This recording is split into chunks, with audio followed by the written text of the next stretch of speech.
Hello, Scorpio, Sun, Moon, Rising, and Venus signs. Kamusta kayo? Sana po'y nasa mabuti kayong kalagayan. Welcome back po sa Star Tarot. Kung bago kayo rito, welcome din kayo. Thank you for your support. I truly appreciate it. God bless you all po. Scorpio, maraming salamat po sa mga likes and subscribes ninyo.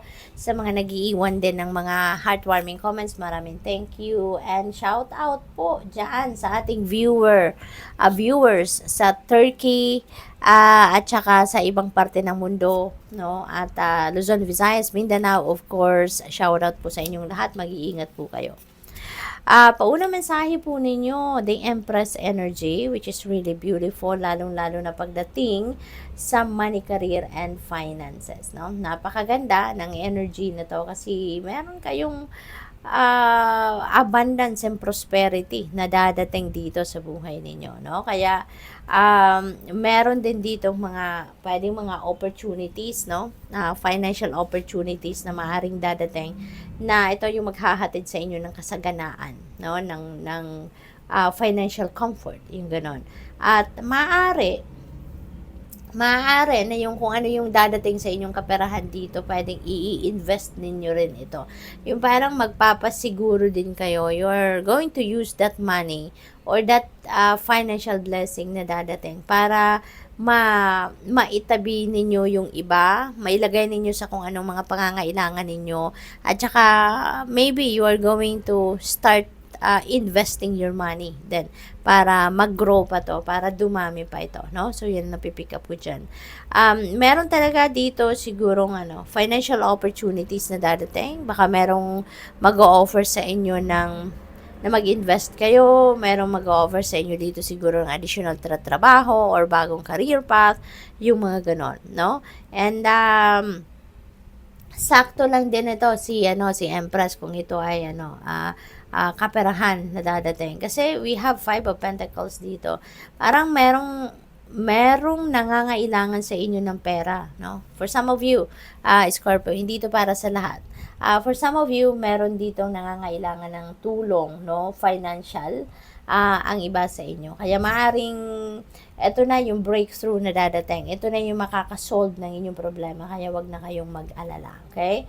So, just keep your hope and faith alive. No? Lagi lang mag-hope for the best possible outcome para nang sa gayon kung ano talaga yung kailangan ninyo, no? Ay, dadating yan. Kung ano yung makakasolve ng inyong problema, dadating yan. Kaya lagi lang kayong umasa, no, na magiging mabuti, maayos ang inyong sitwasyon. For others of you, baka meron din ditong buntes, no? Scorpio, baka nagbubuntes kayo or yung person ninyo, or baka meron ditong manganganak na, no? For some of you, baka manganganak na. We have change, no? The Tower energy is a change na paparating. Isang malaking pagbabago. This is going to shake up, no? A little bit ang buhay ninyo. Maaring sa iba't ibang parte yan na buhay ninyo, or baka isang parte na buhay ninyo lang, no? Depende sa inyong sitwasyon. Depende sa inyong sitwasyon kasi iba-iba tayo ng kinalalagyan sa buhay, iba-iba tayo ng experiences sa ngayon, 'di ba? Kaya depende, no? Kayo lang, kapag nagra-resonate sa inyo ito, kayo ang nakakaalam kung alin yung parte ng buhay ninyo ang naaapektuhan nitong pagbabagong ito.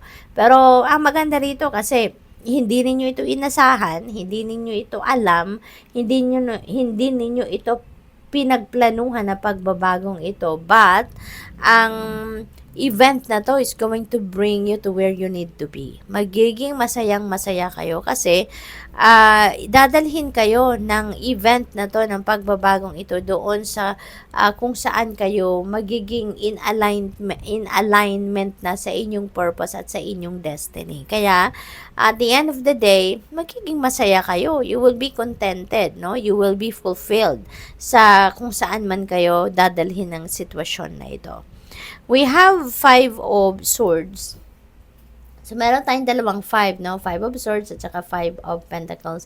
And so, that is synchronicity. So, I suggest po, pakitingnan po ninyo, ibig sabihin ng number 55 for more guidance po. Okay?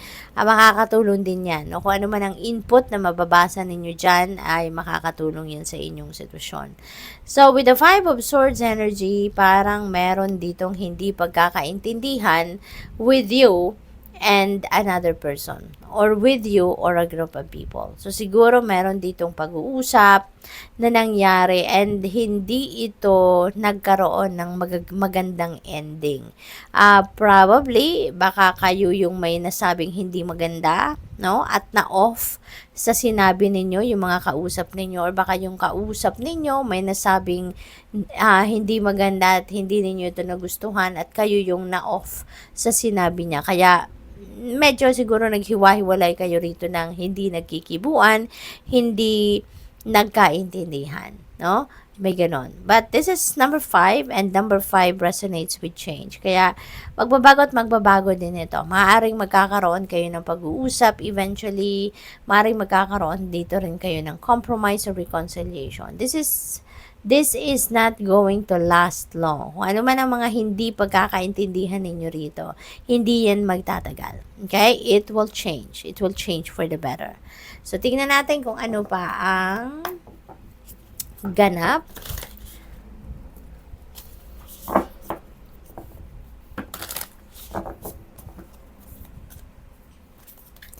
So, we have the next journey. Beacons. Ayan. So, siguro ang iba sa inyo rito, planning for travel, no? Or baka meron kayong, yung parang nakakasana siguro yung travel na to, at naghihintay na lang kayo ng date, no? Ng pag-travel na ito. Siguro, ang nararamdaman ng iba sa inyo, parang, I can't wait, diba? Para makaalis na kayo. Parang you can't wait any longer, no? Para mapuntahan kung ano man yung gusto ninyong puntahan. So, this could be visiting family, maaaring pasyal ito, maaaring adventure ito ng iba sa inyo, yung ganon, no? Or siguro, this is related to pag-aaral. Yun ang napipick up ko for some of you. Baka magta-travel kayo sa ibang lugar, ibang bansa, pwede, at doon kayo mag-aaral. No? So, there is definitely an excitement na napipick up ako dito for some of you. What else? We have the herb garden. Ayan. So, siguro, gardener kayo, no? Scorpio. Siguro, talagang you really love nature at saka mahilig din siguro kayo talagang magtanim, mag-garden. Siguro, meron kayong mga inaalagaan na halaman. Dami, parang roses ito, no? So, mga flowering plants, siguro inaalagaan ninyo, herbs. Siguro, nagtatanim din kayo ng mga ganyan. So, siguro, ang hilig ninyo, no?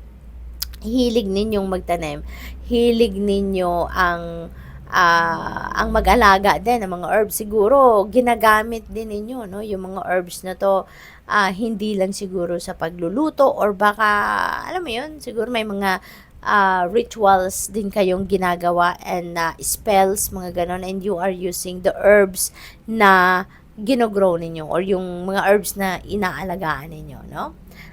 What else? We have the blessing and the banishing candle. Ayan.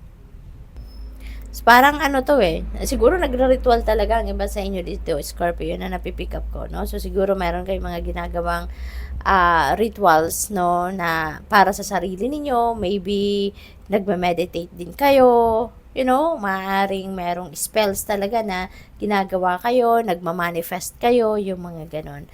And, pwede rin, ano, na siguro kayo ay nag-internalize. Merong ganon. Or baka you're doing some kind of inner work dito. And, kasi siguro, no, baka ungrounded kayo, no? Kaya, ginagawa ninyo ito. Nagsusolitude kayo, maaring nagpe-meditate kayo, nagpe-prayer mode kayo. Because maybe you're feeling ungrounded at gusto ninyong ibalik sa balansa yung sarili ninyo. Kaya siguro, gusto ninyong mapag-isa para na makakonect kayo sa sarili ninyo. You can tune into your intuition, you can tune into your higher consciousness, yung ganun, no? So, maybe then, gusto mo, yung parang kinakausap mo siguro dito ang sarili ninyo. Kinakausap ninyo yung sarili ninyo, you're tapping into your soul, yung ganon. So, siguro, dahil sa kabisihan, ninyo, lately, maaring sa ngayon, parang, gusto ninyong mapag-isa because you want to reconnect with yourself, no? Yung ganon. Kaya, gusto ninyong maramdaman yung peace, gusto ninyong maramdaman yung tranquility, gusto ninyong makakonect kayong muli, no, sa sarili ninyo. So, good luck. Thank you for watching. Love and light. Namaste.